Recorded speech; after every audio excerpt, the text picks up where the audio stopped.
Pétrole, or, gaz, les matières premières s'effondrent et on verra aujourd'hui pourquoi les investisseurs doivent faire très attention à cette classe d'actifs. On verra aussi toutes les rubriques habituelles que sont la macroéconomie, les indices, les crypto-monnaies, ainsi que les valeurs que vous m'avez proposées et on terminera avec l'indice des pépites qui accueillera une nouvelle valeur assez incroyable. Voilà, c'est le 22e épisode de l'hebdo de Ricardo et c'est juste après le générique. Allez, c'est parti.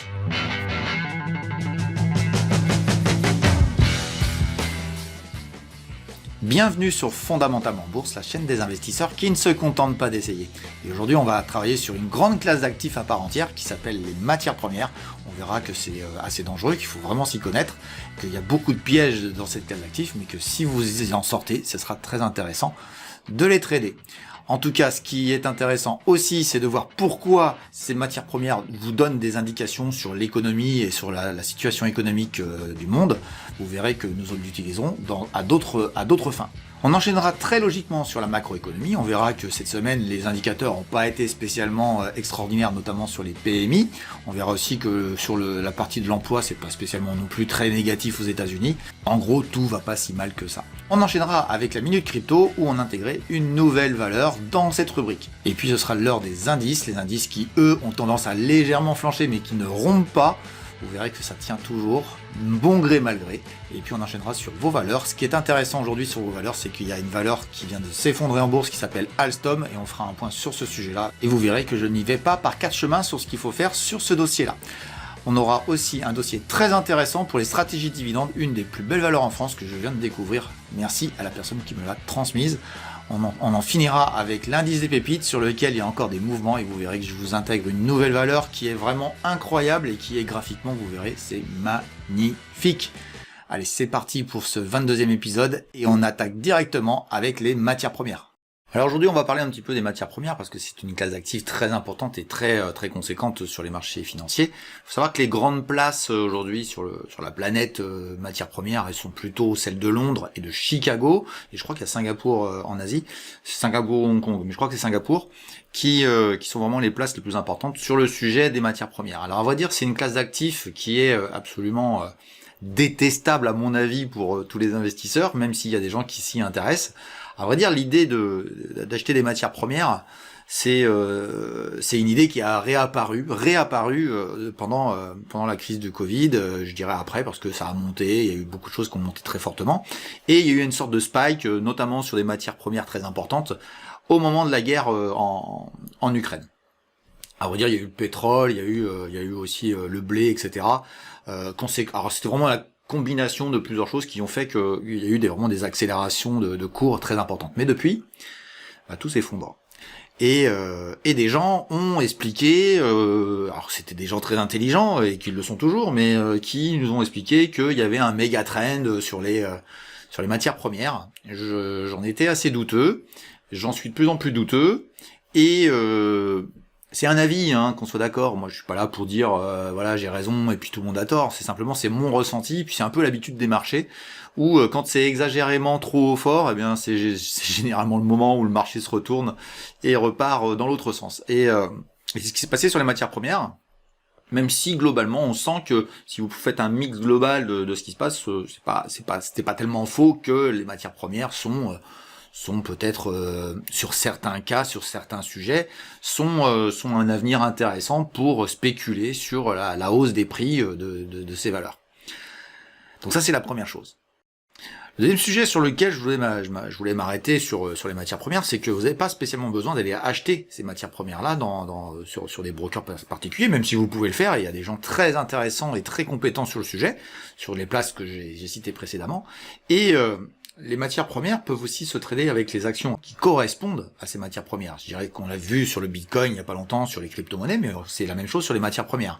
À vrai dire, quand j'ai vu que le blé montait, c'était en 2021, j'ai acheté une petite valeur française qui avait des champs, des hectares et des hectares de champs de blé, tournesol et puis maïs, et j'ai spéculé sur cette valeur-là qui s'appelait Agrogénération. Évidemment, en Ukraine, on s'est retrouvé dans une situation où ça devenait dangereux fin 2021, et où je suis sorti de la valeur parce que j'avais la conviction que la guerre allait éclater. Et donc à partir de ce moment-là, et en tout cas il y avait un risque, qu'on n'a pas le droit de supporter. Mais j'avais bien profité de cette hausse de la valeur dans le sens où ces matières premières avaient monté. Donc vous avez à travers des actions la possibilité de spéculer sur différentes matières premières. Je pense à ArcelorMittal sur l'acier.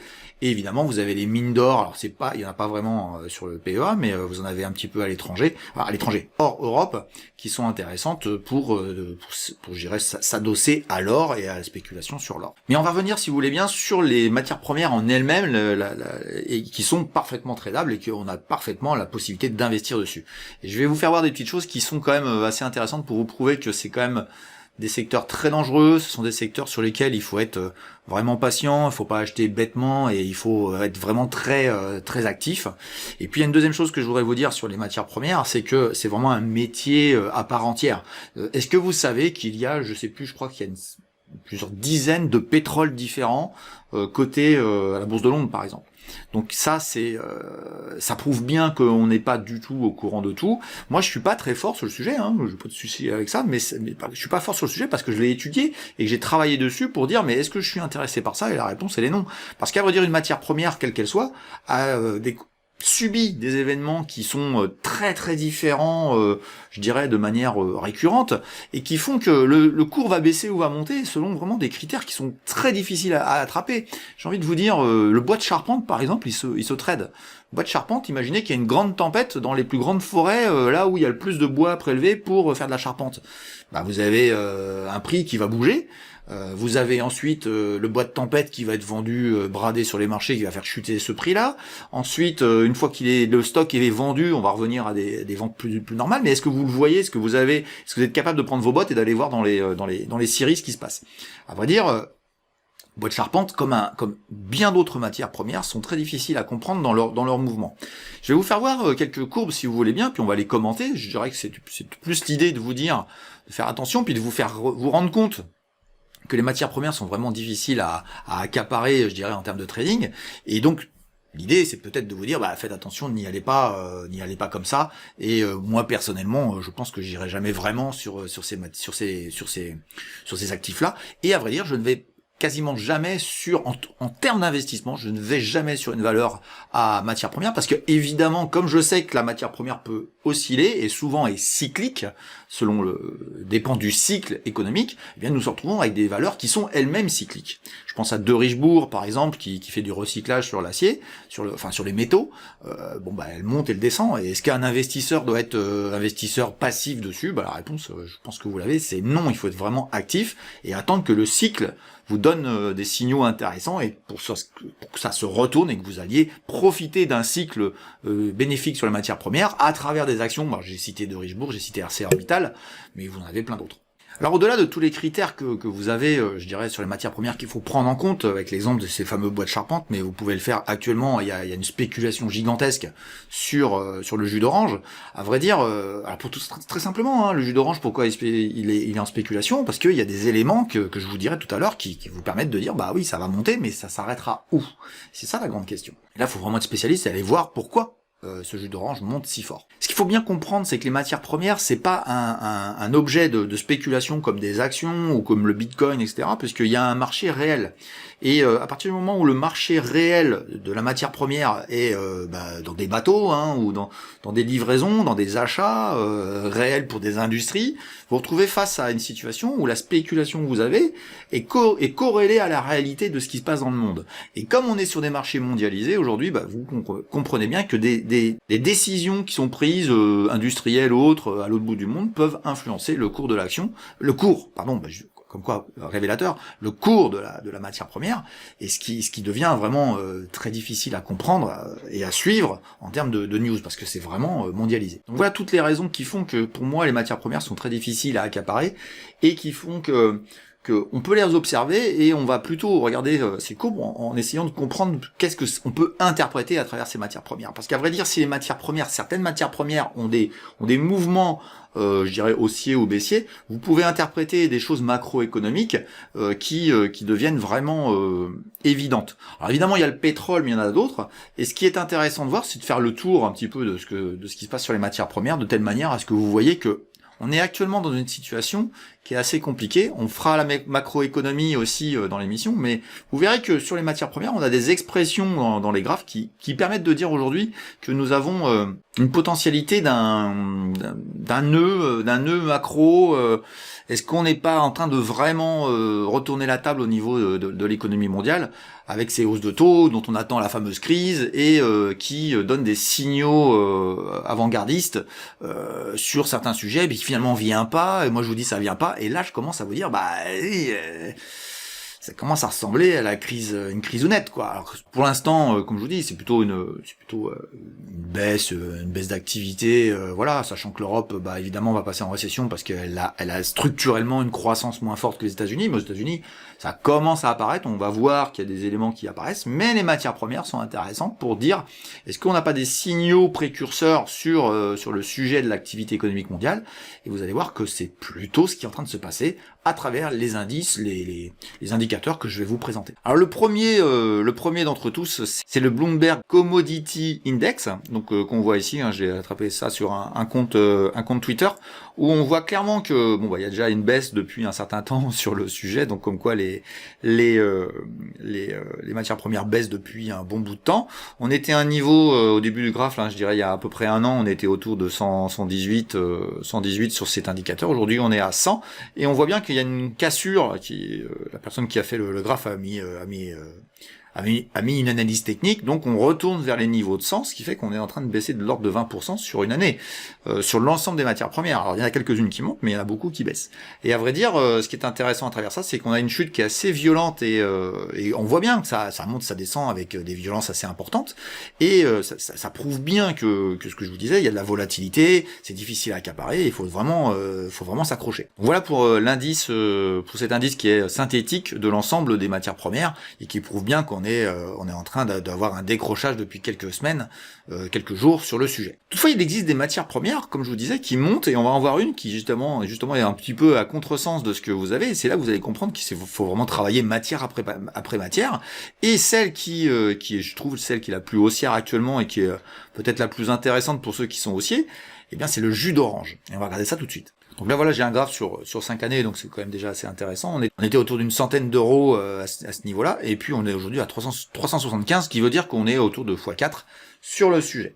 Alors, pourquoi ça monte comme ça, et c'est vraiment une rupture long terme sur le jus d'orange, mais qui peut parfaitement corriger et redescendre à 200. Tiens, regardez ce niveau ici, là, il peut être parfaitement intéressant, autour de 220, ce qui fait diviser par 2 quasiment. Sur l'année, je dirais sur l'année qui vient de passer, on a un gros problème, notamment chez un gros producteur qui est la Californie sur le jus d'orange, qui fait que la récolte est très mauvaise et qu'elle va répercuter les quantités de jus d'orange disponibles sur le marché. Donc attendez-vous à voir le prix des oranges très élevé. Je dirais que c'est les Espagnols, s'ils arrivent à sortir des oranges cette année, qui vont en bénéficier largement. C'est ça qu'il faut que vous compreniez, c'est qu'il faut être au courant que la production de jus d'orange en Californie, c'est une des plus importantes au monde, que ils ont des problèmes de production, il y a peut-être des maladies sur les arbres, j'en sais rien, enfin bref, c'est là que vous comprenez que c'est difficile de savoir. Et évidemment que la pénurie sur une matière première agricole en plus, qui est un jus d'orange en plus consommé de manière assez quantitative dans le monde, vous vous retrouvez dans une situation où ça monte très fort. Mais il faut vraiment maîtriser ça, et je sais pas si vous étiez au courant, mais je suis sûr que la grande majorité des gens qui écoutent cette émission-là n'étaient pas au courant du tout de cette envolée des prix sur le jus d'orange sur les marchés internationaux. Donc là, on est quand même sur une matière qui donc subit des événements particuliers, mais vous verrez que la tendance, notamment sur les matières agricoles, est beaucoup moins intéressante. C'est pour ça qu'il ne faut pas regarder, je dirais, une matière particulière pour voir la tendance de fond et peut-être tirer des conclusions macroéconomiques. Par contre, si vous allez voir un indice que je vais vous présenter tout de suite, vous allez voir que c'est beaucoup plus clair sur peut-être ce qui peut se passer dans le futur. Alors c'est un ETF à vrai dire qui s'appelle Amundi Bloomberg Equal Weight Commodity, et qui a la qualité de concaténer, de faire une sorte de synthèse des matières agricoles sur le marché international. Et à vrai dire, si vous regardez bien, il y a 2020 le crack du Covid qu'on voit très bien, on voit l'accélération, je dirais que c'est comme une action, à vrai dire, et on voit la guerre qui crée un spike, puisque je dirais précédemment à la guerre on était autour de 22 et on est monté jusqu'à 28, et ça a été finalement la fin du marché haussier sur les matières premières agricoles de manière générale, avec évidemment le blé qui pèse lourd, mais on reviendra dessus tout de suite après. Et puis depuis, une longue descente s'était mise en place, avec un rebond technique que nous apercevons ici. Mais ce qui est important, et ce que je vous demande de regarder, c'est la bougie de la semaine, puisque là on est en hebdomadaire de cette semaine, qui est en train de s'inscrire et qui est quand même assez révélatrice d'un retournement assez violent sur le marché. Alors vous allez me dire, c'est une bougie normale, on a déjà vu pas mal, à droite, à gauche, etc. Oui, je suis complètement d'accord, mais elle est à un moment où il y a eu des news économiques qui prouvent quand même que la tendance économique a peut-être une influence quand même sur les matières agricoles, et on peut considérer qu'on a un signal, je dirais, pas très positif sur le sujet concernant les matières agricoles. Voilà, donc pour interprétation, vous voyez, le jus d'orange n'est pas du tout dans la même move que cet indice synthétique de plusieurs matières premières. Et on va regarder, si vous voulez bien, pour aller un peu plus dans le détail, on va regarder quand même quelques matières. Alors on va faire de l'agricole, mais on va faire d'autres matières. Il y a aussi tout ce qui est ferreux, tout ce qui est matériaux ferreux, non ferreux.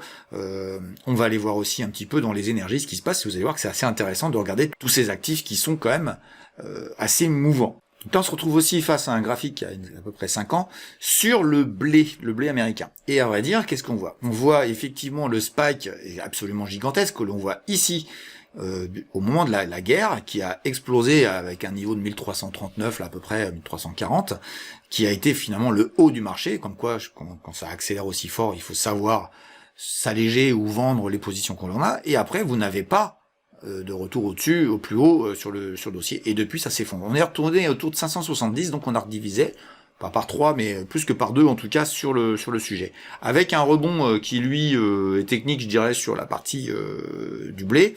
Alors c'est là où vous voyez que c'est assez difficile, parce qu'on voit une tendance globalement sur les matières premières qui a l'air de se retourner. On verrait que le pétrole est quand même très influent sur le sujet, mais on voit bien que ça fait très longtemps que le blé est en train de retomber, et il a une caractéristique assez particulière, c'est que le blé c'est quand même l'une des choses qu'on mange le plus dans ce bas monde, et qui vous donne le niveau de prix de consommation que l'on peut avoir dans nos supermarchés. Comment vous dire? On se fout pas de nous, là? Vous avez vu le prix? On est comme en 2020. On est revenu comme en 2020. Ce que je veux vous dire, c'est que les matières premières, faut pas trop les regarder si on veut faire de la politique, parce que c'est une catastrophe. Là, aujourd'hui, on voit bien que les industriels achètent du blé de moins en moins cher, mais par contre, on ne voit pas spécialement les prix baisser. Et là, vous vous dividez bien qu'il y a des gens qui s'en mettent plein les poches. L'interprétation que vous devez avoir, par exemple, sur les actions, c'est que les valeurs qui profitent, je dirais, de l'augmentation des prix en expliquant que les matières premières augmentent, à vrai dire, on est peut-être au bout du fil, parce que ils ont gagné beaucoup d'argent, les bénéfices ont été forts, les actions ont peut-être monté, ils en sont mis plein les poches, avec des prix qui ont baissé. Alors qu'ils ont fait monter les prix, qu'on soit bien d'accord, dans cette période-ci, 2022-23, on a fait monter les prix, en expliquant que ça avait monté fortement ici, ça a rebaissé. Je vous dis pas les bénéfices que vous avez ici, qui sont accumulés par ces boîtes-là. Alors je dis pas que on vit dans un monde de voyous, mais bon, on peut quand même avoir quelques pensées, je dirais, idéologiques sur lesquelles on peut trouver qu'il y a des gens qui abusent. Vous vous retrouvez dans une situation où les actions qui sont corrélées à des matières premières type le blé par exemple, vous voyez bien que ils ont gagné beaucoup de sous. Est-ce qu'ils vont en gagner encore plus tard? Il va falloir qu'ils fassent accepter des hausses de prix nouvelles en faisant gober l'idée que les matières premières montent. Ça va commencer à être difficile de nous l'expliquer vu ce que l'on voit sur le graphe. Et d'un autre côté, vous allez avoir une activité économique globalement qui va se tasser, qui est en train de se tasser, sans vouloir faire peur à tout le monde. C'est pas possible qu'ils montent les prix.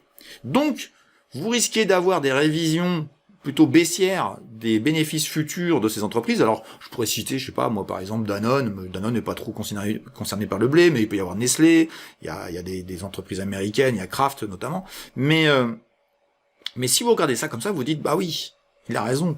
S'ils ont monté les prix, que les matières premières ont baissé, ils se sont mis plein d'argent dans les poches. Les actions ont monté, ont profité. Est-ce qu'on n'est pas en train de se dire que c'est la fin? Donc posez-vous bien la question sur les matières premières, de l'impact que ça peut provoquer et de la réaction de marché que vous pouvez avoir en face. On va enchaîner, si vous voulez bien, avec une autre matière première. Moi, ça me fait sourire de voir où elle est rendue, parce qu'on nous avait expliqué que ça allait monter au ciel. Cette matière en question, c'est le palladium. Alors le palladium, moi j'ai vu quand ça montait là en 2019-20 là, c'était de la folie. Et il faut savoir que ça sert notamment à faire les pots catalytiques, je crois, ça sert dans les voitures, donc ça allait monter au ciel. Et puis là finalement, quand vous regardez bien, hormis le spike que nous avons vu encore pendant cette fameuse guerre, au déclenchement de la guerre, nous sommes dans un marché baissier depuis un sacré bout de temps, et nous sommes passés de à peu près 3000 tout en haut, à peu près 1000 ici, on a à peu près divisé par 3, et vous voyez bien que la tendance là, sur la bougie que vous voyez en bas, elle est quand même particulièrement pas bonne du tout. À vrai dire, c'est ça qu'il faut retenir, c'est que vraiment, c'est un marché de spécialistes où on peut se faire berner très facilement parce qu'on est en manque de connaissances.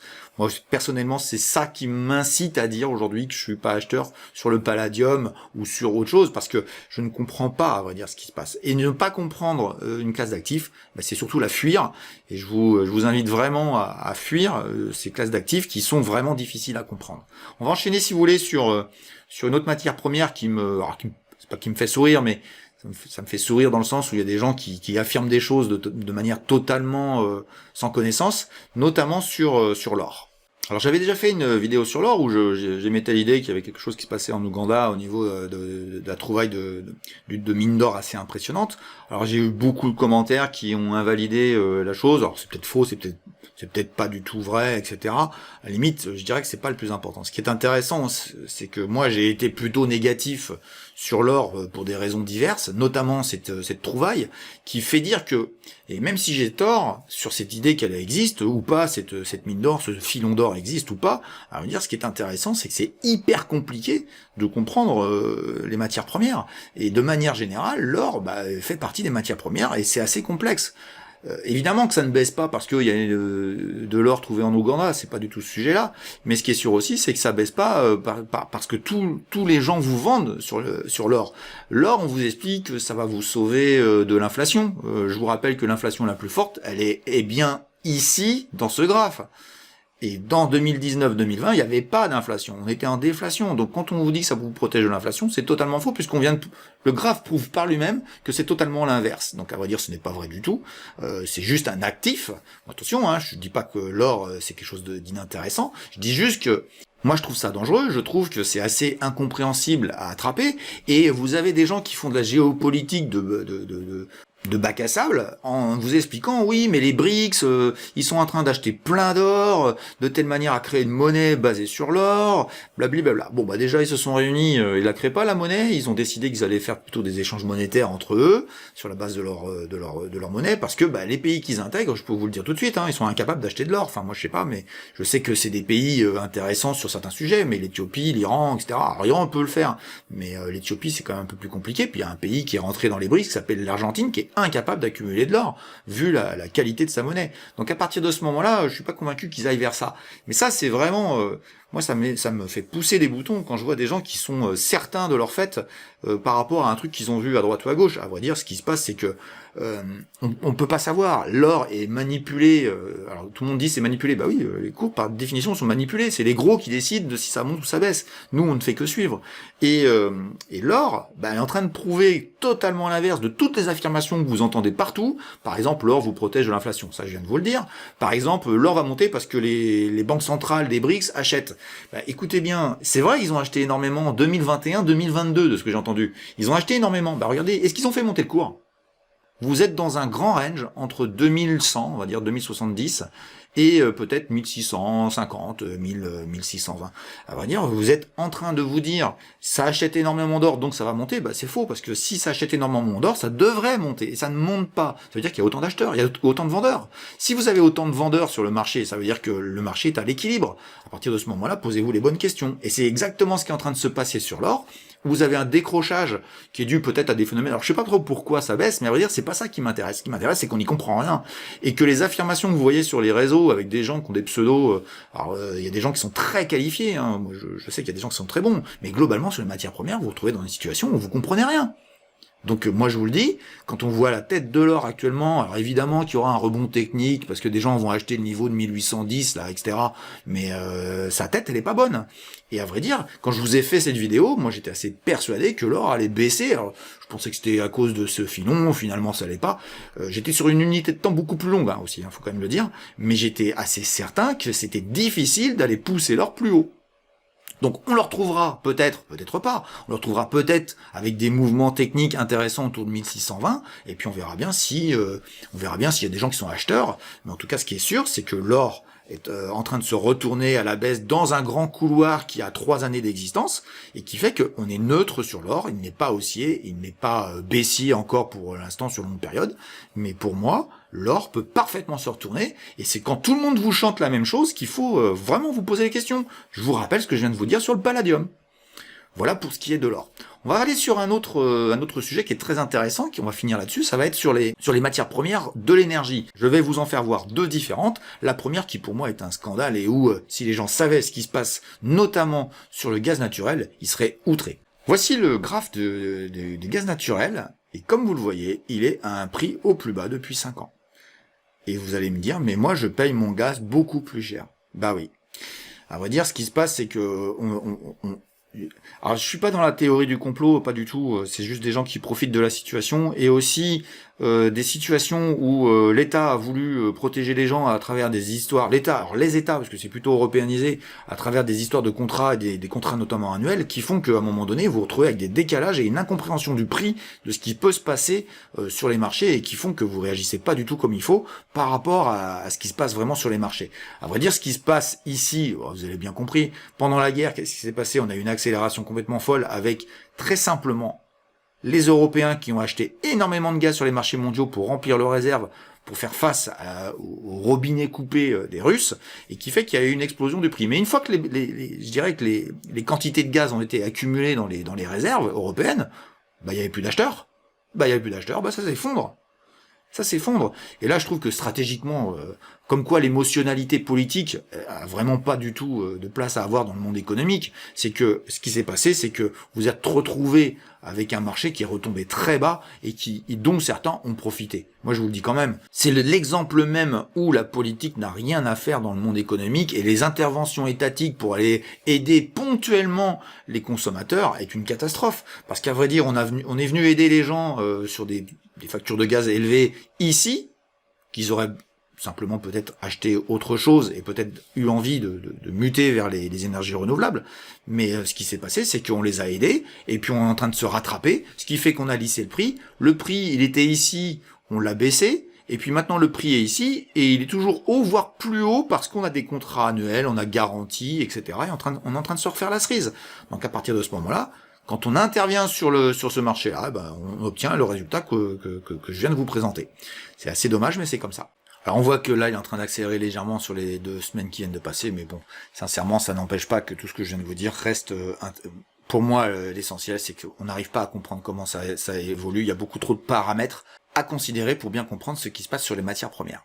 On va finir, si vous voulez bien, sur le pétrole, et puis ça nous permettra d'enchaîner rapidement sur la macroéconomie juste derrière. Alors je fais exprès de mettre le pétrole, alors c'est le Brent, hein, je choisis toujours le Brent, je prends pas le WTI. Le WTI c'est le pétrole américain, alors que le Brent c'est le pétrole des mers du Nord. Le Brent c'est le nom des 5 plateformes, c'est l'abréviation des 5 plateformes de forage en mer du Nord, BRENT. Alors les noms je les ai pas. Pour votre information. À vrai dire, le Brent, que ce soit le pétrole, le WTI ou Brent, ils ont globalement sur longue période, ils ont les mêmes graphes, ils sont des prix différents parce qu'ils ont des qualités de raffinage différentes, mais globalement, par contre, leurs oscillations sont les mêmes. Qu'est-ce qu'on voit? On voit que finalement, le pétrole, il est dans un range très long terme, entre 140, on va dire 30 au plus bas, et 140 au plus haut.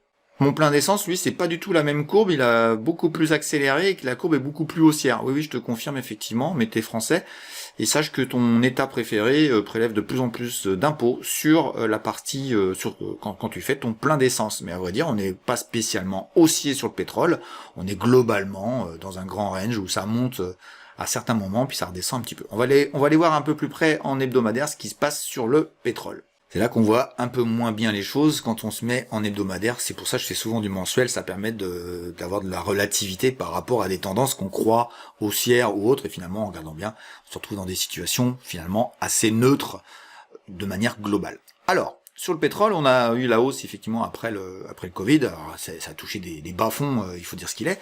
Et puis, on a touché encore une fois sur cette matière le spike, je dirais, de la guerre. Et après, on a une lente descente qui est quand même passée de presque $140, qu'on est passé à 70, on est divisé par 2, et on se retrouve avec un rebond technique qui est en ce moment en train d'être invalidé, et en tout cas d'être en retournement assez fort. Alors on a déjà vécu des semaines aussi violentes, il n'y a pas de souci sur le sujet, mais il se trouve que c'est accompagné d'éléments macroéconomiques qui nous font dire « Ah, on a peut-être enfin des signaux sur, je dirais, les tendances macro futures, et sur des chiffres d'activité qui commencent vraiment à se tasser. » On va voir que Ça commence à ressembler à une cuisounette, en tout cas à un début de ralentissement assez prononcé sur l'ensemble du monde. Et le pétrole est très révélateur du sujet. Je dirais que la Chine, qui ne redémarre pas vraiment, est aussi provocatrice de cela. Mais là, on sent bien que c'est un peu plus ancré dans l'ensemble des actifs que nous étudions habituellement. Donc voilà pour les matières premières.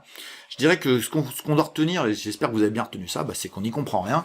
Et donc à partir de ce moment-là, vaut mieux s'en éloigner. Et au niveau des actions, c'est pour ça que vous m'entendez souvent dire j'aime pas cette valeur, parce qu'elle est liée à une matière première et que donc par conséquent, je sais pas trop ce qu'elle va faire. Et c'est parfois difficile à comprendre comment le graphe peut bouger en fonction des matières que l'on traite finalement à travers ces actifs-là. Donc voilà, c'était un petit peu ce que je voulais vous dire aujourd'hui.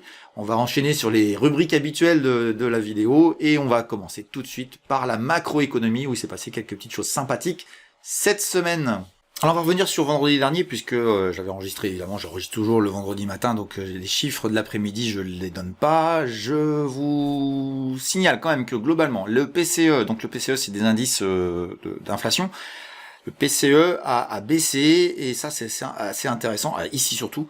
Il était prévu, alors le PCE Core, donc c'est-à-dire c'est je dirais de l'inflation structurelle, on était à 4,3, on baisse à 3,9, donc on est dans la bonne tendance. C'est pour ça que on peut considérer que les taux d'intérêt ne sont plus ne devraient plus monter.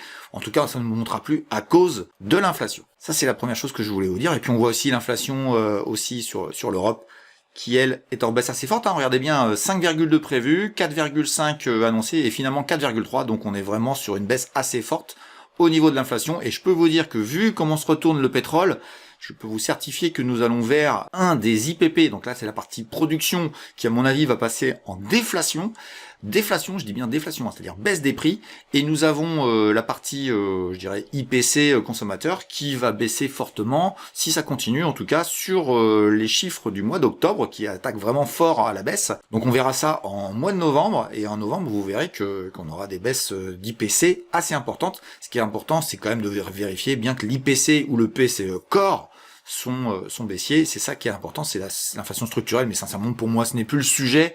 On baisse, on arrive sur des niveaux plus ou moins bas, les matières premières baissent toujours. J'ai pas de raison de vous dire que l'on va remonter en inflation. On va enchaîner avec cette semaine, et la première chose qu'il faut annoncer, c'est que nous avons la Chine qui est en jour férié toute la semaine, donc voilà. Merci, bonne journée, pas d'indication chinoise cette semaine. C'était une semaine de beaucoup de PMI et puis aussi de l'emploi américain. Et c'est ça qui mène cette semaine macroéconomique. Et évidemment, on voit bien qu'au niveau manufacturier, ce qui est intéressant, c'était dès lundi, on a eu des chiffres qui sont baissiers, donc plutôt mauvais. Sur l'Europe, alors il y a la France et puis l'Allemagne. L'Allemagne est tellement basse qu'elle baisse plus. Enfin bon, entre nous, c'est quand même très mauvais d'avoir un PMI à 39, et légèrement inférieur à ce qui était prévu. Et puis on a aux États-Unis l'indice PMI manufacturier de l'ISM, qui est quand même la statistique la plus importante, qui lui remonte légèrement. Alors remonte légèrement, c'est pas pour ça que nous sommes positifs, c'est moins mauvais. Il faut savoir qu'en dessous de 50, vous êtes en contraction. Donc c'est toujours des chiffres qui annoncent une contraction de l'activité au niveau manufacturier, mais ça fait longtemps qu'on est en dessous 50 sur le manufacturier. Donc bon voilà, ça remonte un peu, mais c'est vraiment si on repasse au-dessus de 50 qu'on revient en territoire positif sur la partie manufacturière. On va enchaîner, si vous voulez bien, avec les chiffres du rapport Jols qui sont le mardi 3, c'est ici, et qui ont été assez surprenants et qui ont fait monter les taux d'intérêt encore une fois, comme quoi les taux d'intérêt ne réagissent qu'aux nouvelles qui les intéressent, et réagissent pas aux nouvelles qui sont structurellement intéressantes pour elles. Comme quoi, pour moi, les taux d'intérêt actuellement sont en train de monter à des spikes qui me paraissent de moins en moins justifiés. Je vous le dis, on approche les 5% sur les États-Unis. Pour moi, les taux d'intérêt n'ont plus de raison d'être aussi hauts. Alors à vrai dire, il y a des raisons qui sont à côté, on pourra en parler 2 minutes si vous voulez. Pour l'économie, pour moi, ça n'a plus de raison d'être, c'est des raisons plutôt monétaires à mon avis. Alors, sur le rapport Jols, on avait prévu une petite baisse des nouvelles offres d'emploi, et finalement il y a une hausse assez importante. Vous allez voir qu'avec un autre chiffre que j'ai vu, je pense qu'il y a un mouvement qui est en train de se mettre en place sur les États-Unis qui peut être finalement assez inquiétant. Il faudra vérifier dans le futur. On va enchaîner, si vous voulez bien, avec les chiffres de mercredi. Vous allez voir, on va revenir sur l'emploi américain un peu plus tard. Et donc, sur mercredi, qu'est-ce qu'on a comme chiffre? On a le chiffre ADP. Et ce chiffre ADP, alors il y a les PMI, hein, on voit qu'ils sont sur la France, on voit qu'ils sont pas bons, ils sont baissiers, un peu moins mauvais que prévu, mais c'est plutôt sur les services, on est vraiment à la baisse. Moi je vous dis, hein, j'ai des indicateurs sur la France où je vous dis, hein, c'est plus le marché sur lequel les actions, faut acheter les actions, notamment dans les services. Je vous le dis tout de suite, mais je trouve qu'il y a des graphes qui expriment clairement les choses dans le secteur des services. Donc voilà, la création d'emplois américaine, l'ADP, c'est une stat qui est pas très fiable, mais qui mérite d'être regardée, et il y a quand même des tendances qui sont affichées. On avait 180 000 créations d'emplois la dernière fois, on avait prévu 153 et on tombe à 89. C'est énorme, c'est gigantesque. Il y a un effondrement de la création d'emplois. Alors vous allez me dire, il y a beaucoup d'offres, et de moins en moins de création. Bah, très simplement, l'offre qui est proposée sur le marché ne trouve plus d'acquéreurs. Pourquoi ? Peut-être parce que on n'est pas loin du plein emploi, ça c'est la première chose. Et deuxièmement, on a des gens qui sont pas bêtes, hein, ils sont futés. Hein, et puis les Américains sont très suiveurs des marchés économiques et ils sont vraiment beaucoup plus culturellement impliqués dans la vie financière de leur pays. Et ils savent très bien que c'est un moment où il faut peut-être pas sortir de son boulot. Et à vrai dire, nous avons un phénomène de rotation, à mon avis, qui va apparaître assez rapidement, de rotation des postes qui est en train de s'effondrer, parce qu'à vrai dire, je pense que les entreprises ne trouveront plus de salariés parce ils ne voudront plus bouger de leur ancien emploi.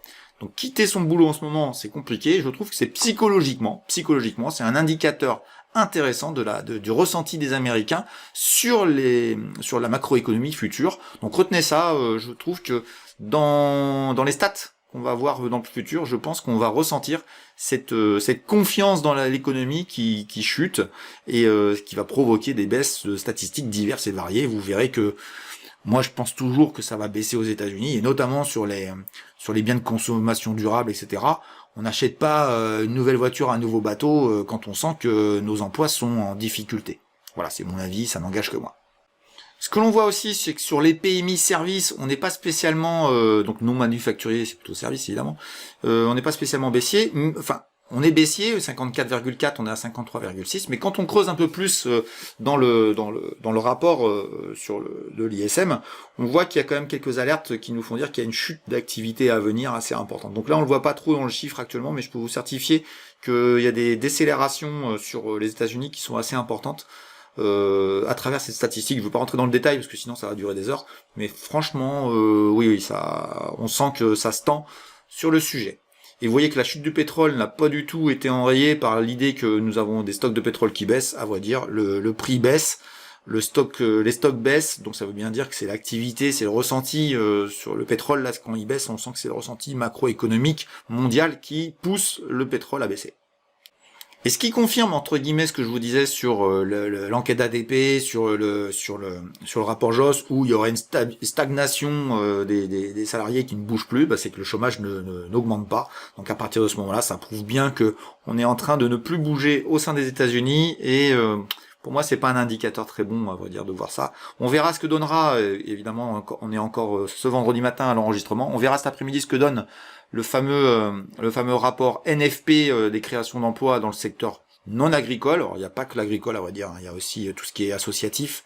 Je crois qu'il y a aussi des fonctionnaires. Et puis, il y a le monde aussi de la prestation pour les particuliers, notamment le ménage, etc., qui n'est pas considéré dans cette statistique. Mais globalement, vous avez une stat qui annonce une baisse, hein, qu'on soit très clair, 187 à 170, on verra ce que ça donne. S'il y a vraiment un gros écart, je vous ferai un update comme j'ai su le faire dans le passé. Voilà, j'en ai terminé avec la semaine macroéconomique.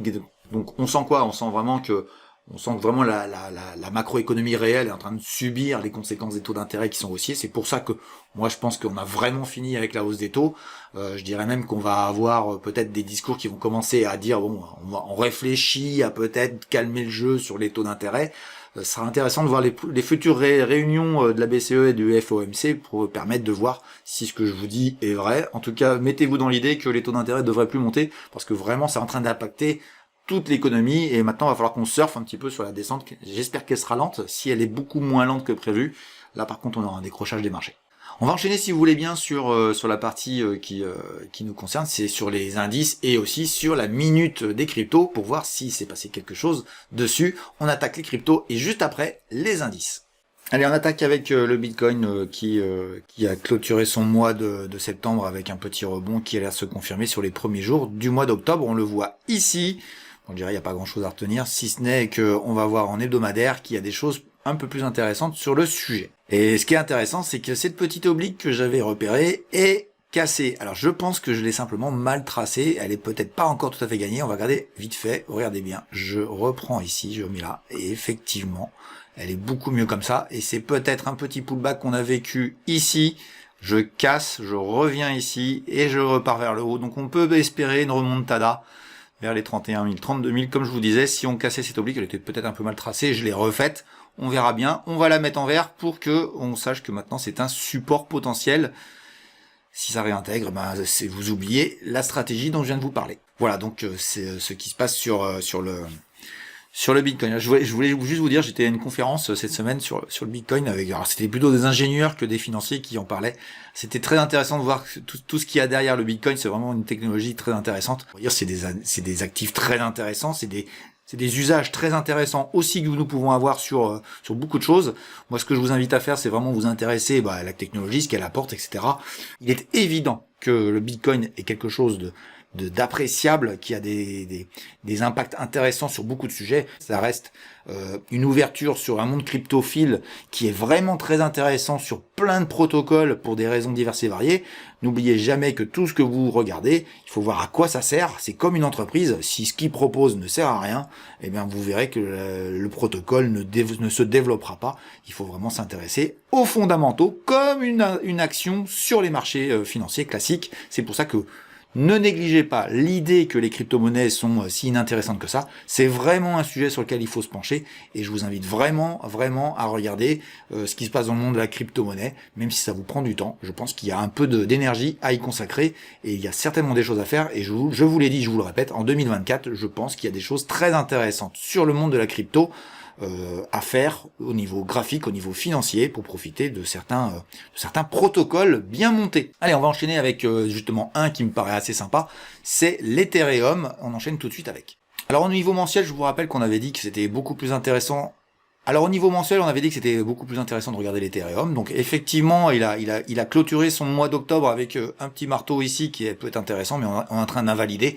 On va aller voir en hebdomadaire un peu plus s'il y a des choses intéressantes à regarder. À vrai dire, on est dans le rien du tout, il n'y a aucun intérêt. On reste sur l'idée que nous allons avoir un point d'intérêt ici, attendez, hop, je décale, ici, qui me paraît assez intéressant pour rebondir et retrouver le haut de ce couloir qui a l'air de vouloir s'écrire. On verra bien, pour l'instant, on observe et on ne bouge pas, on attend notre heure. On va enchaîner, si vous voulez bien, avec une valeur un actif que m'a proposé Philippe. Je te remercie, Philippe. Je te dis, mets-moi les noms en complet parce que mettre des codes. En plus, il y a plein de sociétés qui ont les mêmes codes que les cryptos, donc précise-moi, ça t'évitera de me répéter ça à tout va. T'as eu de la chance, hein, j'ai attrapé ta réponse tout à l'heure. On va travailler vite fait sur une valeur sur une crypto que j'avais déjà citée lors de la vidéo avec Valentin Demey, où je vous avais donné 7 actifs différents sur les marchés. Il m'a proposé Solana et effectivement elle est à retenir et qu'il y a des intérêts, je dirais, graphiques et aussi sur le protocole qui sont assez intéressants. Donc on va la regarder vite fait, on va l'intégrer dans cet hebdo. Voilà, donc Solana, on voit très clairement, hein, si on se met en mensuel, on voit bien l'accélération et ensuite la baisse. Ce qui est intéressant sur Solana, c'est sa volatilité. Elle est corrélée évidemment Bitcoin et Ethereum, mais ce qui est super intéressant, c'est qu'elle est aussi très volatile par rapport à ses homologues. C'est-à-dire que vous avez une amplitude de gains potentiels, hein, qu'on soit d'accord, on sait pas trop où on va. Je rappelle que tout ce que je dis ne sont pas du tout des conseils, c'est juste mon avis, c'est juste mon ressenti sur des actifs. Mais Solana a des intérêts, je dirais, dans ce qu'ils font, et puis j'ai envie de vous dire, allez lire ce qu'ils proposent. Mais ce qui est intéressant, c'est les volatilités. On est à autour de 20 actuellement, on est monté autour de 250, c'est-à-dire qu'on a divisé par 12, donc c'est potentiellement multipliable par 12, là où le Bitcoin et l'Ethereum ont fait des amplitudes beaucoup moins importantes. Peut-être que Solana est celle qui aura peut-être les amplitudes de gains les plus importantes quand on se voudra bien repartir, et c'est pas actuellement le cas. On va regarder en hebdomadaire un petit peu ce qui se passe au niveau graphique. J'ai pas changé grand-chose depuis la fois où je vous en ai parlé. Voilà, je dirais, ce qui se passe actuellement en hebdomadaire. On est dans une sorte de couloir avec une borne basse, une borne haute. Hein. On voit ici comment ça s'est passé. Je dirais que tant qu'on ne repart pas au-dessus des 30, j'ai envie de dire, il n'y a pas grand-chose à faire. Si ce n'est peut-être retrouver le bas ici, ou peut-être je vois une petite oblique là qu'on peut mettre. Voilà, elle est assez propre, hein, donc il y a eu un rebond technique assez intéressant sur la semaine précédente, donc on verra bien si elle a du sens. En tout cas, ce qui est sûr, c'est que tant qu'on est au-dessus, on est en train de revenir chercher le niveau de 29,30, et c'est à ce moment-là, et comment ça travaillera, qu'on pourra observer Solana de plus près. Je rappelle que tous les graphiques que je vous donne sont en USD, donc en monnaie comparée au dollar. Concernant évidemment les Européens, il faut regarder pour la notion de patrimoine, il faut regarder en euros pour voir si vous êtes gagnant, car je rappelle que le dollar monte et baisse en fonction de l'euro, et c'est par contre graphiquement qu'on observe les actifs cryptophiles, parce que c'est vraiment graphiquement c'est vraiment en dollars que tout est travaillé.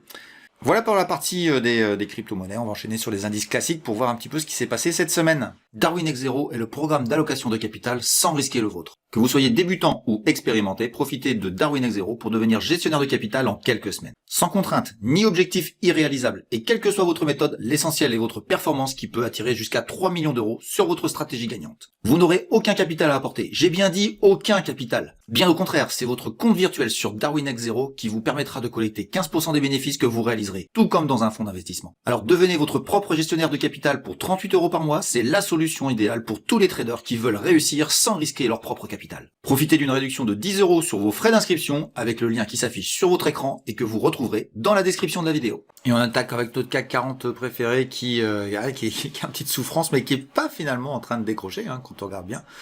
C'est peut-être en train d'être acheté. Bon, je dirais que les NFP de tout à l'heure vont nous donner la tendance si la bougie sera vraiment rouge et un décrochage pour aller chercher plus bas, ou si nous allons rebondir encore une fois et finalement tenir cette tendance qui ne veut pas se retourner, même si on peut commencer à se poser des questions sur le futur.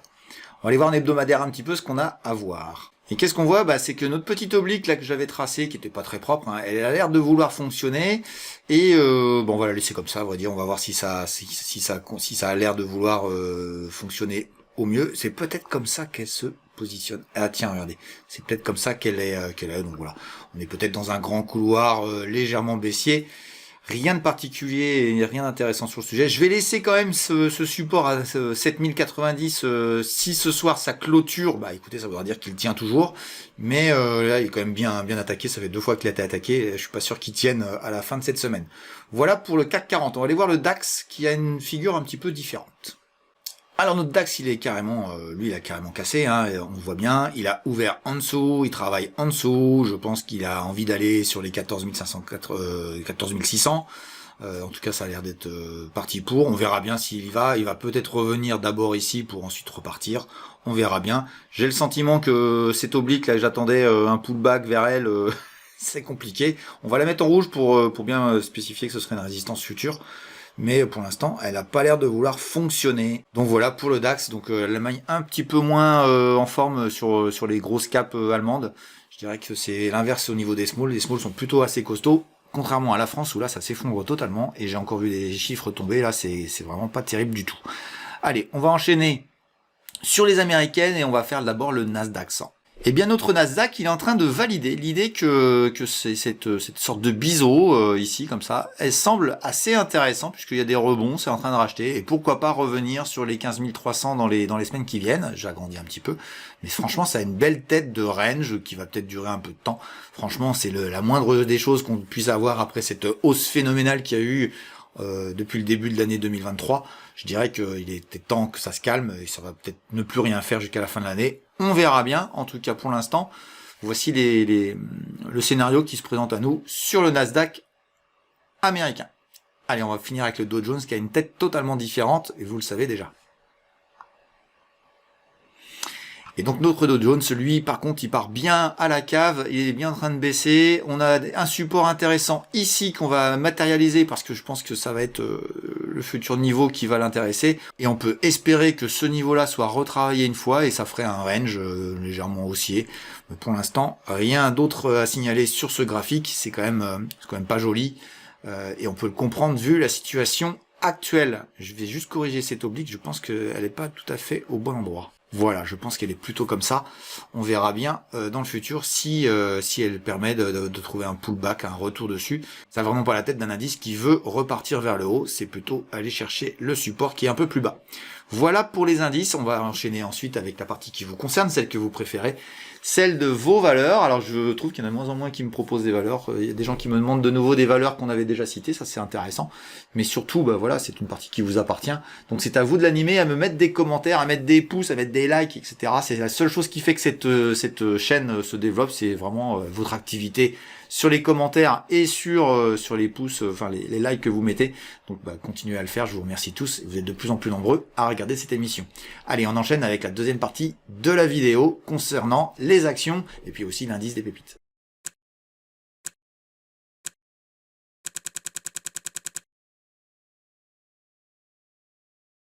Le petit disclaimer qui permet de voir que je ne suis pas un conseiller et que tous les graphes que je vous présente sur tous les actifs ne sont ni des conseils d'achat ni des conseils de vente, mais juste mon avis.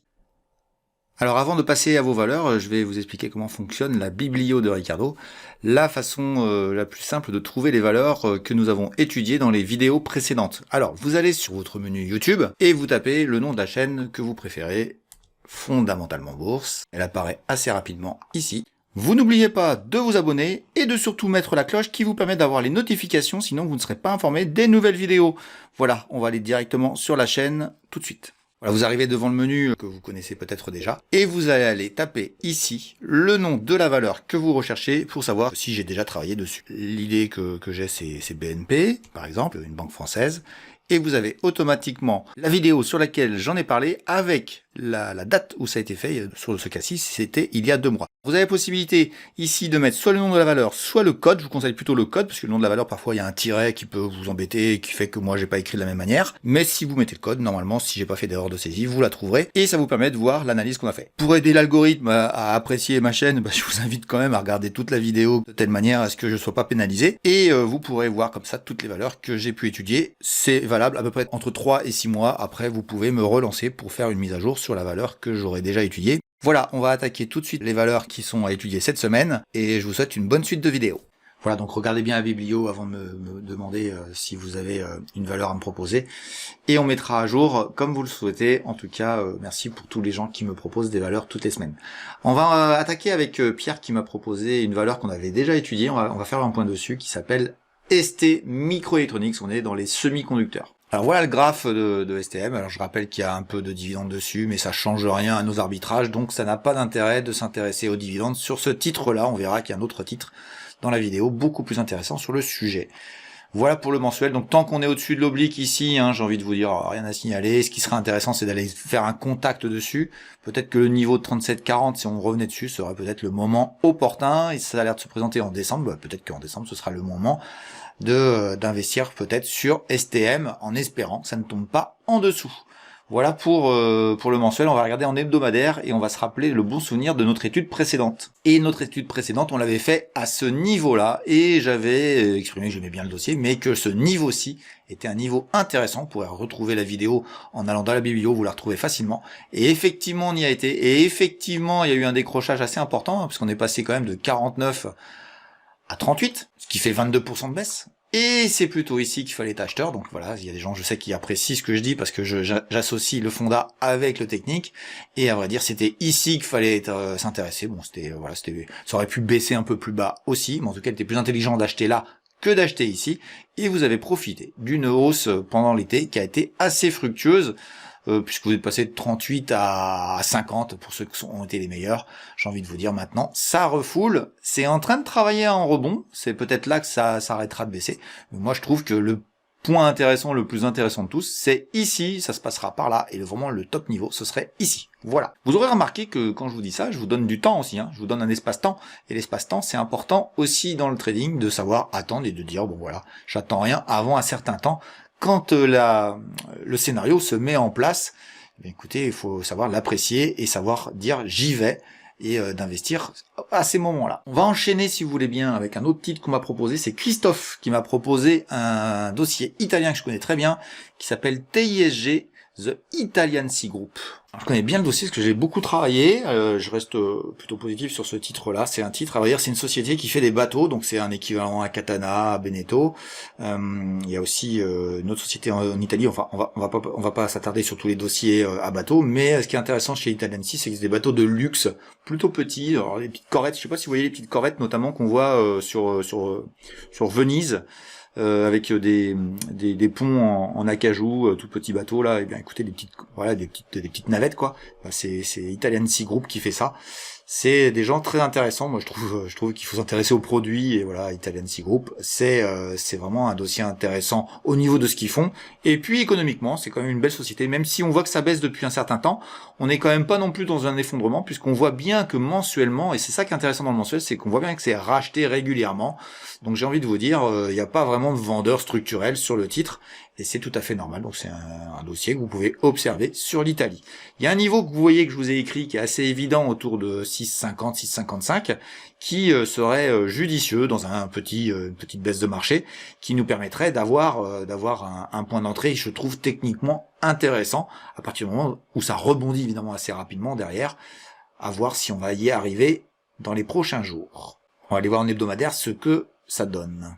En hebdomadaire, il y a beaucoup de choses qui sont intéressantes. On est peut-être, quand on a grandi un petit peu, on est peut-être au niveau d'un niveau de prix qui finalement ne serait pas celui qu'on a dit tout à l'heure, celui qu'on a dit en mensuel est 6,50, mais il a l'air d'être acheté. Pourquoi pas ne pas aller retourner sur cet oblique, parce que il semblerait que nous sommes en train de faire un couloir baissier léger ici depuis maintenant le printemps de cette année, et pourquoi pas revenir, retester, mais vous voyez ça a été refoulé une première fois. Je suis pas convaincu qu'on y aille tout de suite. En tout cas, ce qui est sûr, c'est que revenir ici avec de nouveau, ce serait peut-être intéressant pour du swing assez court terme, et pour une position plus long terme, ce qu'il faudrait aller un peu plus bas. Je vais vous pousser, voilà, comme ça ici. Et voilà, le point parfait, il est ici. Il est au 25 décembre. Voilà, ce sera le cadeau de Noël de l'acheter à 6,58. Moi, je trouve que le dossier est vraiment intéressant. Alors, ça reste une petite industrie, ça reste une petite valeur, mais voilà, vous pouvez la regarder dans le futur. Mais c'est possible qu'elle ne fasse rien pendant des mois. Ne l'oubliez jamais. Voilà sur The Italian Sea Group. En tout cas, merci Christophe de m'avoir proposé ce dossier-là. Et effectivement, ça fait sourire, ça devient un jeu avec certains de savoir si je connais la valeur. Oui, celle-là, je la connais très bien. Et rassurez-vous, je ne connais pas tout. Et voilà, mais The Italian Sea Group est dans mes spectres. Voilà, même si je suis pas encore vraiment emballé par la structure graphique du dossier, voilà, mais ça reste un dossier qui pour moi ne devrait pas trop baisser. On est quand même sur une forme de luxe, hein, qu'on soit bien clair sur le sujet. C'est pour ça que le luxe nous emmène un peu les valeurs toutes luxe, un peu tout luxe confondu, un peu à la baisse. Valeur sectorielle, à vrai dire, hein, donc méfiez-vous. Tant que le luxe corrige, je dirais que on va pas attendre grand chose de The Italian Sea Group. En tout cas, de ce que je ressens sur ce que je vois actuellement. On va enchaîner avec Alexandre qui m'a proposé Alphen et Alstom. Alors Alphen, comme on l'a dans les pépites, je vais pas la faire, mais on va regarder Alstom parce que je l'ai plutôt vanté et je me suis plutôt planté. Et il faut pas hésiter à le dire quand on se plante. Alors je trouvais moi personnellement que sur Alstom il fallait absolument attendre la cassure ici pour pouvoir rentrer sur la valeur. On a bien fait d'attendre. En tout cas ceux qui ont suivi ce que j'ai dit, vous pouvez les vérifier. Dans la biblio, vous verrez que j'ai dit ça, et il y avait des points d'entrée potentiels plus bas. À vrai dire, là maintenant le scénario est complètement cassé. J'espère que personne n'est rentré comme un fou sur le dossier, parce que ce qui vient de se passer sur le dossier Alstom, globalement c'est rédhibitoire. Alors je sais très bien ce qu'on va me balancer, mais il faut savoir changer d'avis, et savoir changer d'avis rapidement. En tout cas au niveau mensuel, on est clairement dans une catastrophe, on va dire. Je vais vous faire voir sur longue période. À vrai dire, ça baisse tout le temps. Et ça a l'air de vouloir rebaisser encore, puisqu'on se rapproche du plus bas historique qui est autour de 5-6. Je vous rappelle quand même qu'on est encore à 13. Donc celui qui dit je vais acheter parce que ouais, ça peut aller en plus bas, il y a peut-être des niveaux de prix plus intéressants. Je vous le dis, que je lise pas quelqu'un qui me dise dans 3 mois ouais mais j'ai acheté puis ça a baissé, etc. Me faites pas le coup d'Orpea, me faites pas le coup de Atos quoi. Enfin voilà, ça baisse, il y a une mauvaise nouvelle, c'est une catastrophe. Moi, je suis très surpris que, encore une fois, Alstom est décevante, mais bon, c'est comme ça, j'ai eu tort. J'étais plutôt positif sur le business qu'ils ont à proposer, mais bon, voilà, ils n'arrivent pas à sortir d'argent. Je trouve que l'État s'occupe encore une fois trop de ces dossiers-là, mais bon, en même temps, si l'État s'en occupe pas, il aurait disparu, il y aurait plus d'industrie du train en Europe, en tout cas en France, parce que, à vrai dire, il existe un autre intervenant qui est espagnol, qui est très intéressant, dont j'ai perdu le nom, je crois que c'est Telma ou Telsa, je sais plus comment c'est exactement, mais en tout cas, c'est un dossier intéressant en Espagne, mais en tout cas, en France, bah voilà, Alstom perd des contrats, et ne se développe pas, quoi. Enfin, puis ça pose des problèmes économiques à la société. On va enchaîner, si vous voulez bien, avec l'hebdomadaire pour voir un petit peu, mais ça changera rien à ce que je viens de vous dire. Voilà, en hebdomadaire, hein, la news est tombée, il y a eu un gros gap daily, on peut aller regarder vite fait en daily. Voilà, on était à 21, on a ouvert à 14, on part à la baisse avec des volumes gigantesques. On ne rentre pas sur les couteaux qui tombent, je reviens en hebdomadaire.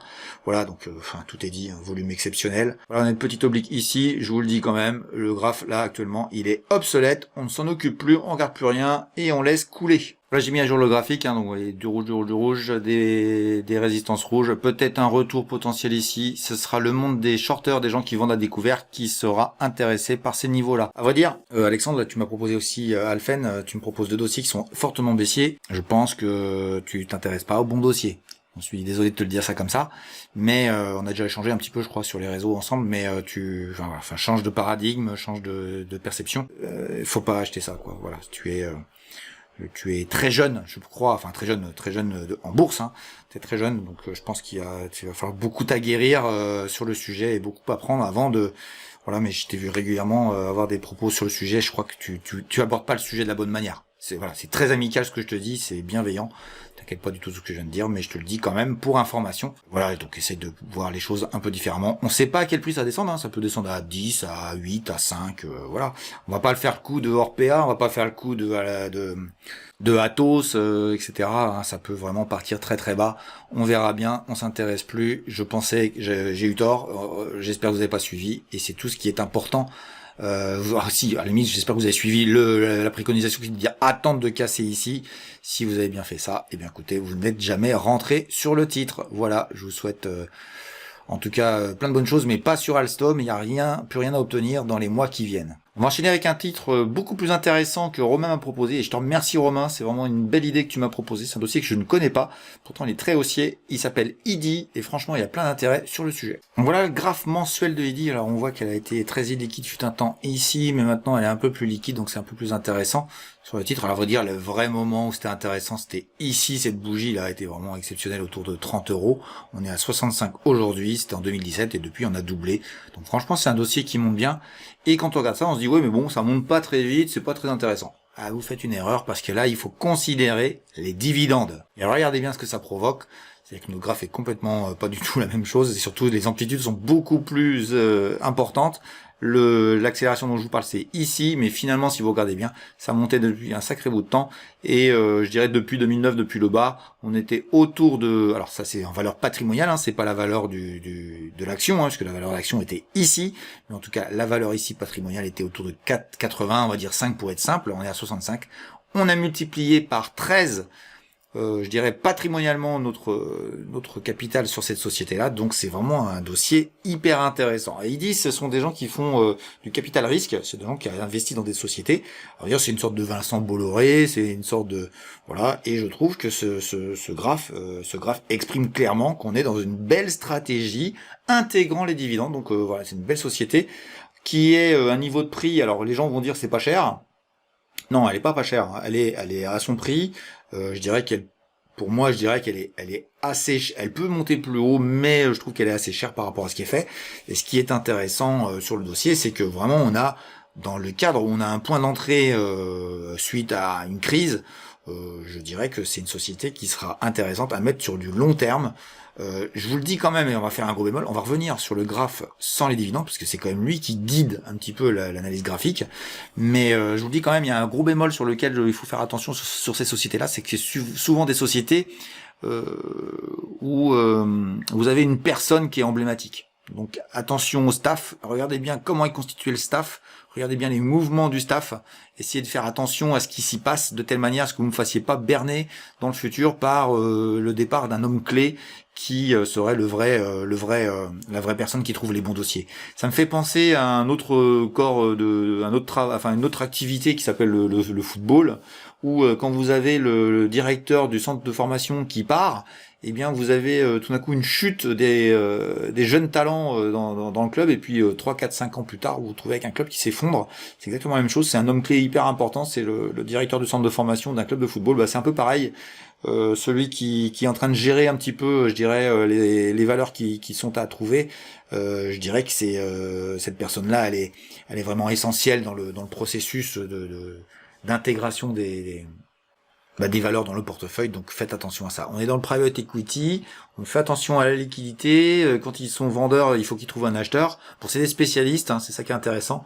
Moi j'ai envie de vous dire, n'y allez pas vous-même, allez-y à travers une société, et pourquoi pas, alors à travers des fonds, mais pourquoi pas IDI, je trouve que c'est beaucoup plus intéressant. Je te remercie Romain, c'est une belle trouvaille. Alors c'est pas du tout mon environnement de trading, c'est pas du tout mon environnement d'investissement, mais sincèrement, ouais c'est sympa pour ceux qui veulent faire un peu de private, c'est vraiment très sympa comme titre. Voilà, donc moi ce que je te dis entre guillemets sur le graphe, ce qui est intéressant, c'est pas ce niveau de prix là. Je vais te faire voir un truc en mensuel. Alors je trouve que redescendre à 40, ça me paraît, alors c'est possible, c'est d'une crise économique que l'on attend tous, et à 40 là, bah ouais c'est le moment où il faudrait être investisseur. Mais à plus court terme, je trouve qu'il y a des choses plus intéressantes un peu plus haut. Voilà, en hebdomadaire, j'ai vu ça, il y a un gap qui pour moi devrait être rebouché, et ce serait sympa que ça vienne retoucher cette oblique ici, donc autour de 50. Bon, tu vas me dire 35, 40, c'est pas très loin, bon écoute, tu fais ce que tu veux, en tout cas, ici, ça peut être intéressant, pour moi, c'est pas le moment du tout de rentrer. Sur le titre, mais franchement, tu peux le mettre dans une shortlist, dans un coin, sur le private equity, c'est un domaine dans lequel je suis pas très fan, mais bon, c'est vrai qu'ils ont l'air de vraiment faire un boulot intéressant. Tu auras remarqué que j'étais tiré une oblique ici, qui m'a l'air assez pertinente, et qui a été réactive ici. Je l'ai mis en pointillé, mais franchement, je pourrais la tirer en continu, parce que sincèrement, elle est plutôt assez perspicace. Et à vrai dire, c'est la réplique de cette oblique-là, ici. Voilà, donc ce serait un couloir long terme intéressant. À vrai dire, si elle est très costaud si elle est très costaud et puis qu'elle ne veut pas trop baisser, ce serait bien qu'elle aille revenir ici, boucher le gap, et garder cette oblique entre guillemets comme support. Et là ce serait bon, parce que ça veut dire que ça continuerait à monter sur le titre, et tu bénéficierais régulièrement de dividendes assez, alors pas très importants, mais c'est 5-6%, enfin c'est quand même déjà pas mal, mais en plus avec un prix un peu moins cher, ça te permettrait d'optimiser ton point d'entrée. Voilà, je te remercie Romain pour cette valeur. On a terminé avec les valeurs que vous m'avez proposé, donc je vous rappelle, vous m'en donnez de moins en moins, donc si vous m'en donnez pas, eh ben il n'y aura plus cette rubrique, c'est un peu dommage, parce que je trouve qu'elle était assez sympathique à proposer sur YouTube, entre guillemets. Voilà. On va enchaîner avec l'indice des pépites qui, évidemment, souffre toujours de cette tendance difficile. On va regarder un petit peu ce qui s'est passé cette semaine, et on va faire quelques arbitrages encore une fois, et vous allez voir qu'il y a une valeur qui rentre, qui est assez surprenante, mais qui pour moi a donné un signal graphique hyper intéressant. Alors je me dépêche d'enregistrer, parce que plus j'avance dans la journée et plus elle monte, donc je me dépêche de vous l'enregistrer et de vous la proposer au prix qu'on va la découvrir au moment où je vais enregistrer. Et on fait un point un petit peu sur les 5 derniers jours. Qu'est-ce qui s'est passé? On va dire Calray est parti à la cave. Alors c'est pas faute d'avoir prévenu, j'étais très sceptique sur ce qui se passait. Donc Calray, c'est bon, c'est la baisse. On va retourner vers des niveaux plus bas, je l'avais annoncé, alors plus bas encore que ce que je prévoyais, donc à vrai dire, il n'y a rien à tirer pour l'instant de Calray. Le projet est de plus en plus douteux, voilà, j'attends des choses, alors douteux mais pas invalidé. On va voir, mais je serais pas étonné que ça s'effondre. Alors ceux qui croient qu'il faut tout acheter les yeux fermés, je répète que ce n'est pas un indice qu'on achète, ce ne sont pas des conseils, ce ne sont pas des niveaux des entreprises qu'il faut rentrer comme des fous sur le portefeuille. Il faut faire du trading, faut vraiment avoir de l'analyse technique dessus, faut avoir un scénario, faut avoir un plan, et arrêter de m'expliquer que vous avez tout acheté et que vous perdez des sous, etc. Ce n'est que un échantillon de valeurs que j'aime bien et qui peuvent monter, à vrai dire. Moi je triche pas avec mon indice, en ce moment il est plutôt moribond, c'est la macroéconomie qui nous l'envoie à la baisse, et je vous le dis tout de suite, je suis pas convaincu que ce soit encore le moment d'acheter, même si je suis assez convaincu que ça va s'arrêter un jour. Allez, on enchaîne avec d'autres dossiers sur lesquels je suis plutôt toujours assez dubitatif de leur baisse. Il y a notamment Zaptec, qu'on voit encore là, qui a perdu 10% sur cette semaine. Alphen, dont Alexandre m'a demandé, Alphen continue à baisser, il n'y a rien à faire, faut attendre de voir où est le support. Moi, je vous rappelle que le prix d'achat d'origine de Alphen chez moi, il est autour de 15 euros. On est à 36, donc on est encore très haussier. Mais franchement, entre 120 et elle a été montée à 120, elle est à 36, c'est assez impressionnant. Comme quoi, il faut vraiment faire de l'analyse technique. Ça révèle bien qu'il faut faire de l'analyse technique. Voilà, donc il y a Énergie Compteur qui a pas mal baissé, le pétrole a baissé, donc Énergie Compteur a baissé. Ça reste un dossier haussier, toujours aussi intéressant. Et puis voilà, les valeurs énergétiques sont plutôt à la baisse. On voit que OKWin souffre aussi, mais tient toujours ses supports. Je n'invalide pas ce que je pense du dossier, il me plaît toujours autant. Et puis on a une baisse de Northern Data, qui lui-même est très haussier dans l'indice depuis qu'on l'a trouvé. Bah, regardez bien, depuis le début de l'année, on est à plus de 273. Et moi, je peux vous dire que j'ai des informations qui me font dire que je pense que ce dossier-là peut encore faire de belles choses dans le futur. Allez, on va pas faire toutes les valeurs, on va enchaîner sur ce qui se passe en haut. Et franchement, bah voilà, Kempower, c'est une valeur de folie. Ça monte tout le temps, c'est à son plus haut historique, ça ne baisse jamais. Jusqu'à temps ça va le faire. Alors le jour que ça va se retourner, ce sera violent, mais pour l'instant bah ça monte, donc on profite. Kempower signe des contrats, ça a l'air d'être vraiment la valeur qui a la technologie dans la recharge de véhicules qui m'a l'air la plus évoluée. Intéressez-vous à ce dossier-là, c'est pas sûr que nous soyons à la fin du processus. Elle est rentrée autour de 23 euros de mémoire dans l'indice. Attendez, je vais vérifier vite fait. Non, c'est 24,80 €, donc elle est déjà à plus 110% depuis qu'elle est rentrée. Elle est rentrée il y a pas longtemps, hein, il y a quelques mois. Donc voilà, je vois pas pourquoi elle baisserait. Elle continue à annoncer des bonnes nouvelles. Tout va bien du côté de Kempower. Et puis un rebond Flatex, bon, j'ai envie de vous dire anecdotique, mais depuis le 1er janvier on a plus 30, donc voilà, elle latéralise à vrai dire.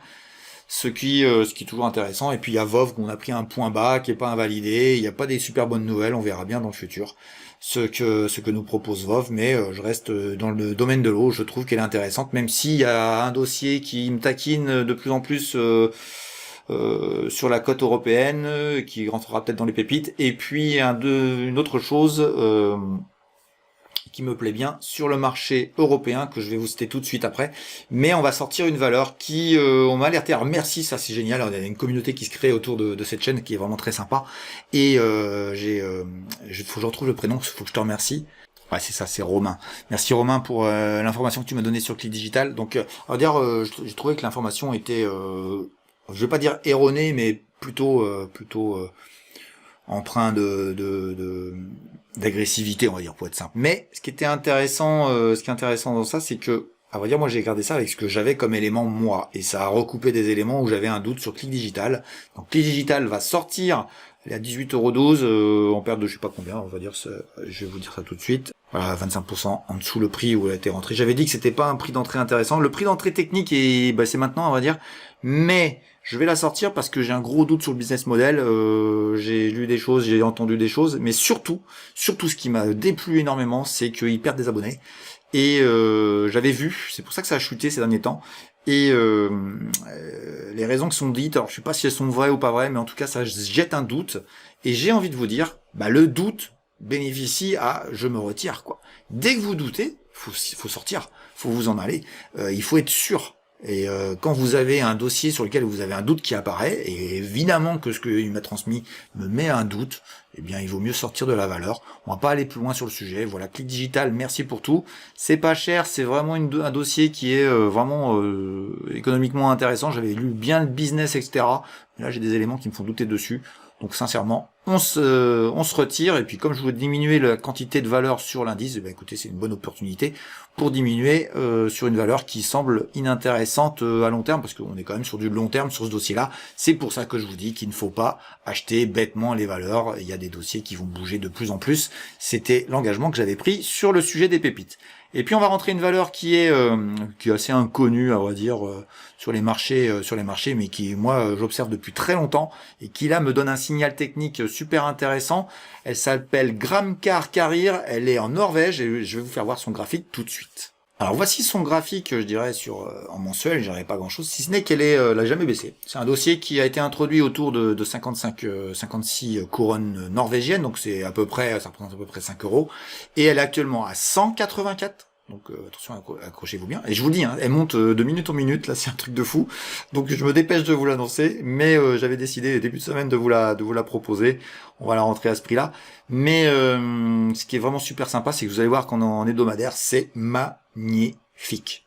Voilà, en hebdomadaire. Alors on est vendredi, il est midi, elle est à 184,8. Elle a encore accéléré aujourd'hui. On voit que les volumes apparaissent tranquillement. Alors c'est pas encore flamboyant, mais tout est au vert sur le dossier. Je vous le dis quand même, hein, fondamentalement c'est un des plus beaux dossiers. Ça faisait super longtemps que je l'ai observé, puisque ça fait depuis 2022 qu'elle est elle fait rien. Alors que son business a l'air vraiment intéressant. C'est vraiment pas du tout c'est pas une grande technologie, hein, Gramcar, hein, c'est des gens qui font du fret maritime, mais franchement là, waouh.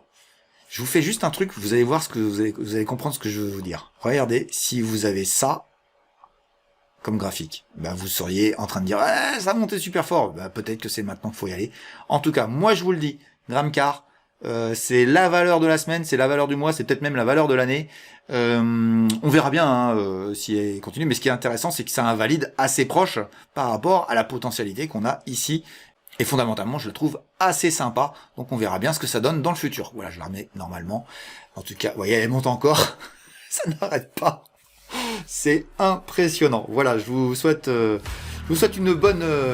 bon week-end. J'espère que vous avez bien apprécié cette vidéo. Et je vous dis à bientôt pour les nouveaux épisodes. Alors, il y a toujours les vidéos que je vous propose. Et j'espère que vous appréciez ça. Mettez des pouces, mettez des likes. Ça aide vraiment la chaîne à se faire connaître. Et je vous dis à la prochaine pour une nouvelle vidéo. Allez, salut à tous. À bientôt. Bye.